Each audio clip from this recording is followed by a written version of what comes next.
বন্ধুগণ, মানুষ পোশাক পরবে, ইহাই স্বাভাবিক, ইহাই গরু উলঙ্গ থাকবে, ইহাই স্বাভাবিক। এটা আসেন আয়াতের দিকে নিয়ে যাই। আল্লাহ বলেন, যারা ঈমান আনছ তোমরা ইসলামের মধ্যে পুরোপুরি প্রবেশ করো। উদখুলু ফিস সিলমি কাফা। সুবহানাল্লাহ বলবেন না? সুবহানাল্লাহ বলবেন না? ইসলামের মধ্যে পুরোপুরি প্রবেশ করতে হবে। নির্দেশ কার? আল্লাহর। ইয়া আইয়ুহাল্লাযীনা আমানু দুখুলু ফিস সিলমি কাফা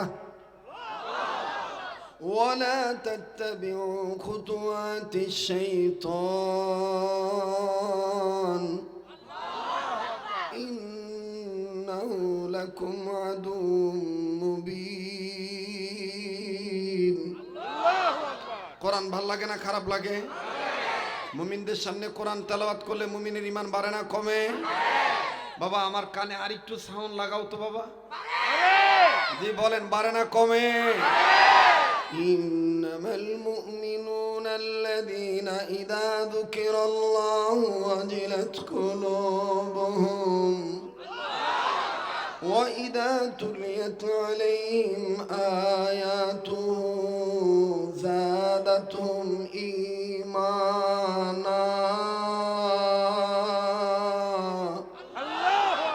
আপনার মনে হবে যে আপনি মক্কায় আছেন, এই তেলাওয়াতের রং ঢঙে মনে হবে যে আপনি মক্কায় আছেন।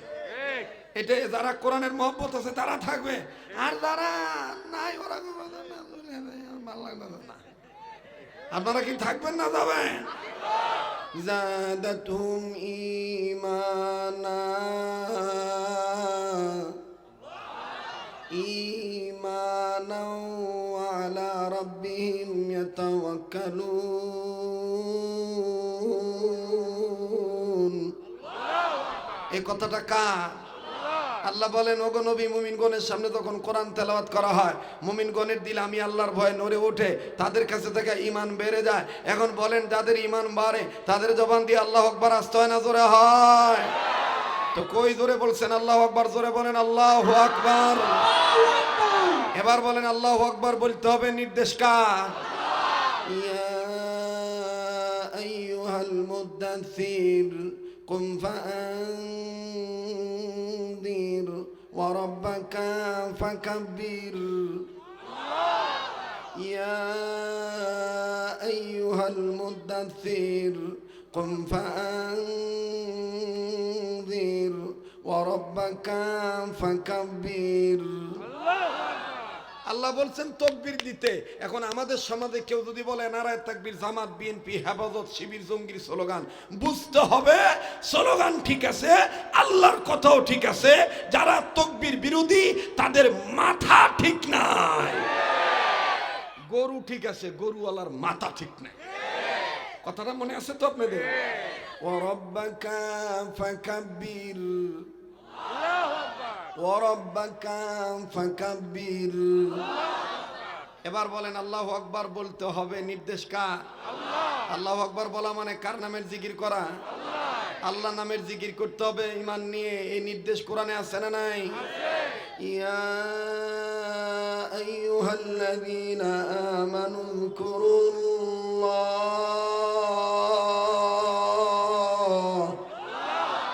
যারা আলেম আছেন, তলবেল আছেন, আমাকে একটু সাহায্য করেন না আল্লাহর দয়ায়, বলেন না আল্লাহু আকবার। ইয়া আইয়ুহাল্লাযীনা আমানু যকুরুল্লাহ যিকরান কাসীরা ওয়াসাব্বিহুহু বুকরাতাও ওয়া আসীলা।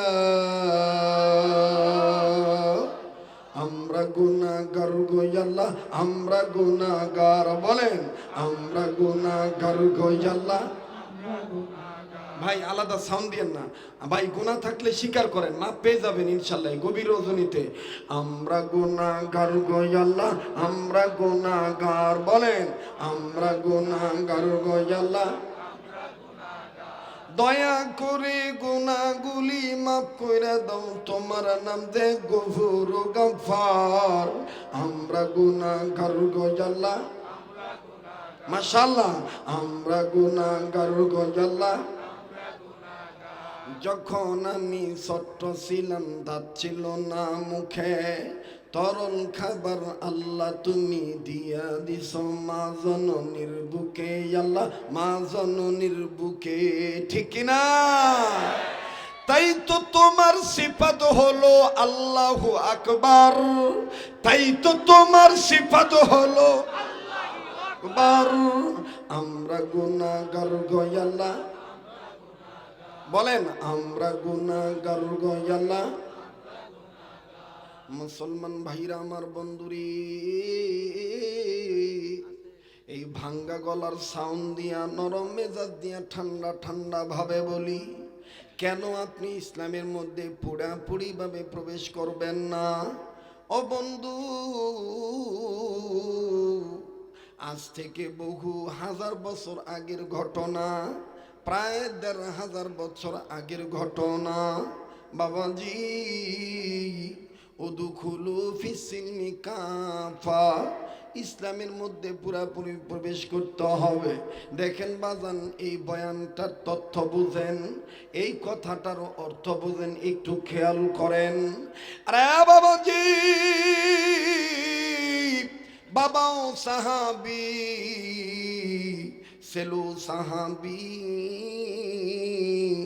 হঠাৎ করে একদিনের ঘটনা, অবাজান বালক সাহাবী, বাচ্চাটার বয়স হলো, এই ছেলেটার বয়স হলো 12 কি 13 বছর।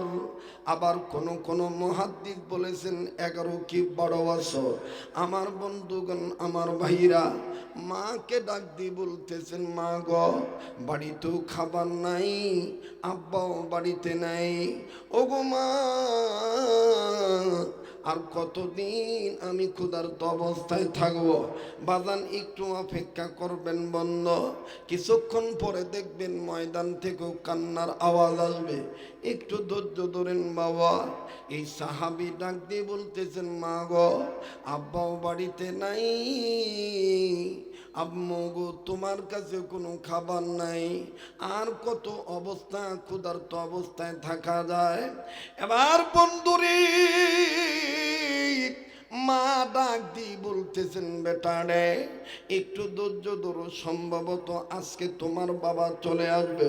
শোনো বেটা, তোমার জন্য একটা খুশির খবর হলো, তোমার আব্বা যখন বাড়িতে আসবে, তোমার আব্বা বাড়িতে এসে আজকের তারিখ মোতাবেক তোমার আব্বা তোমাকে সহ নবীজির দরবারে নিয়ে যাবে। ও বেটা,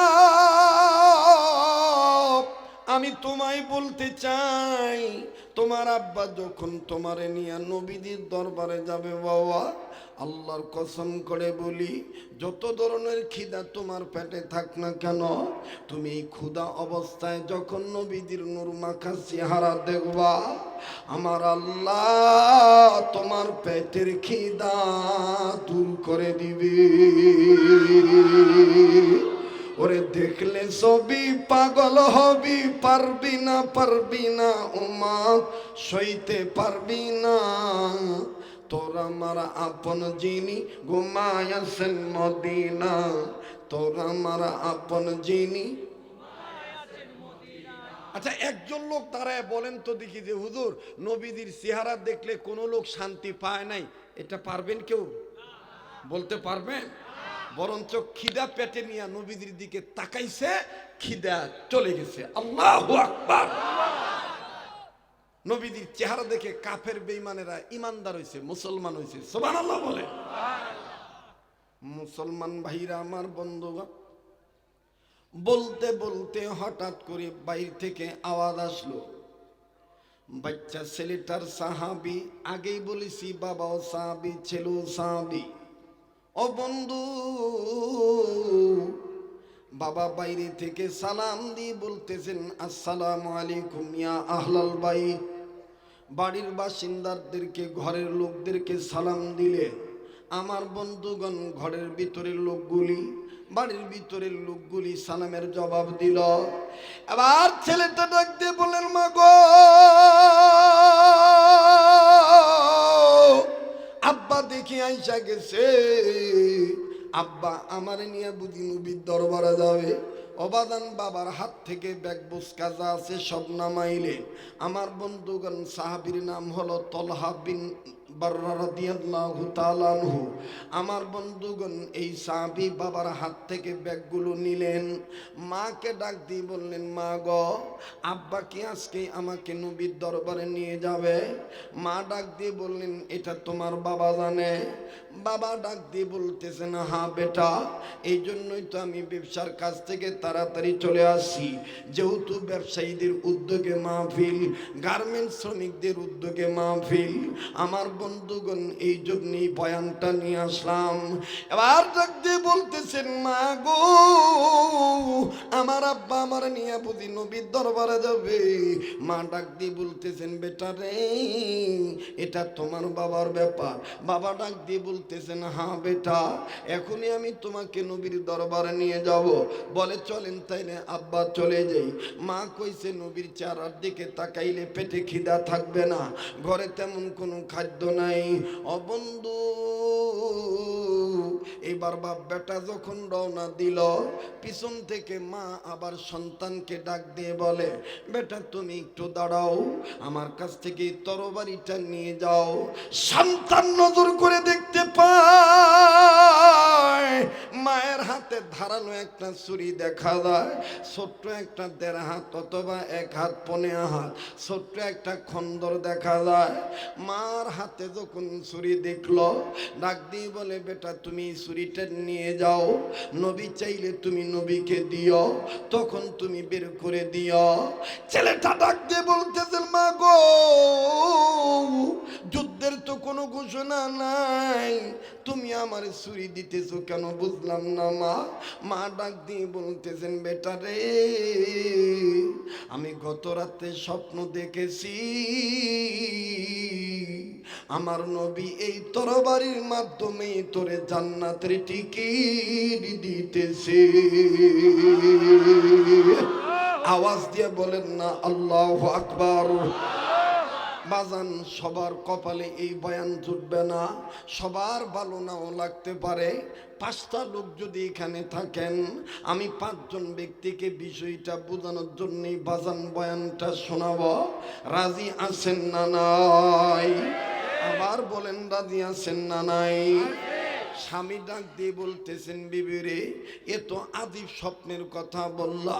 নবীজি তোমাকে গত রাতে দেখা দিছি, নবী তোমাকে দেখায় দিছে তোমার সন্তানকে তরবারির মাধ্যমে জান্নাতের টিকিট দিতেছে। এই কথা শোনার পর এই বালক সাহাবী আমার বন্ধুগণ খপ করে তরবারিটা নিলেন, তরবারি খানা নিয়ে চুমু খাইলেন। আমার বন্ধুগণ তরবারিটা কোকসায় রাখলেন, তার মানে মাথায় ফিট করলেন, কোমরে ফিট করলেন। বাবাও যায়, ছেলেও যায়। অনেক লম্বা কথা সংক্ষেপ করে দিলাম বাবা। অবন্ধু,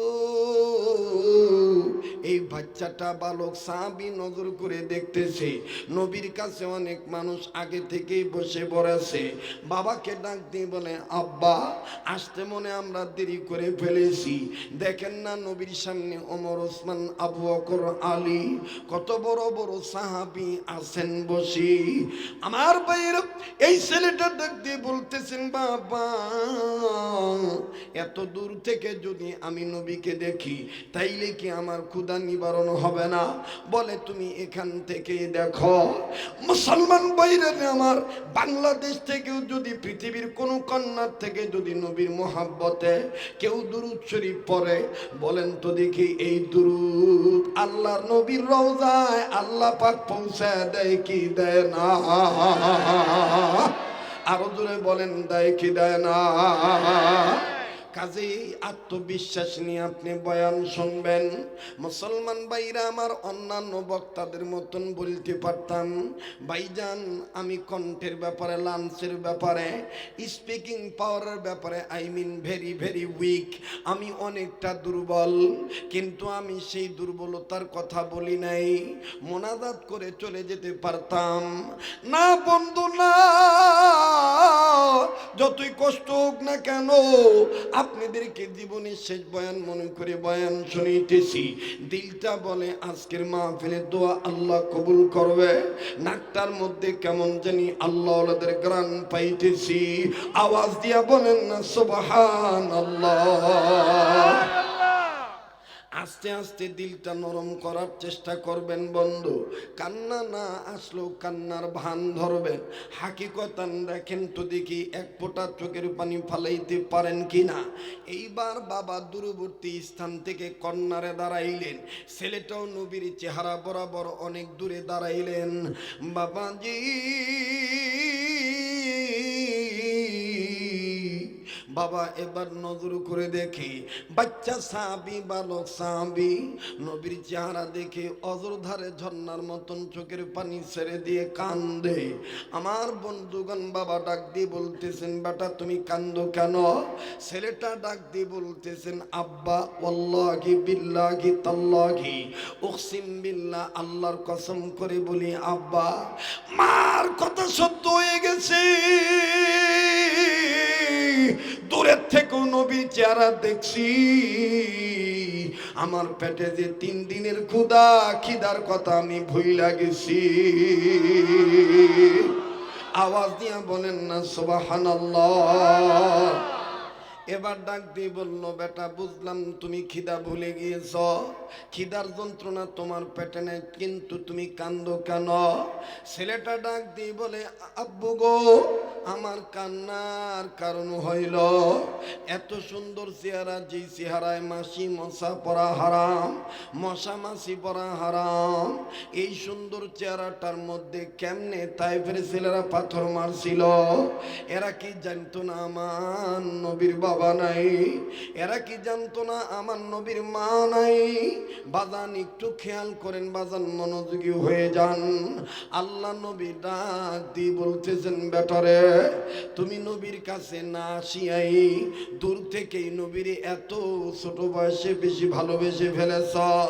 আমার মনে হয় তুমি নবীর অনেক ভালোই বাসো।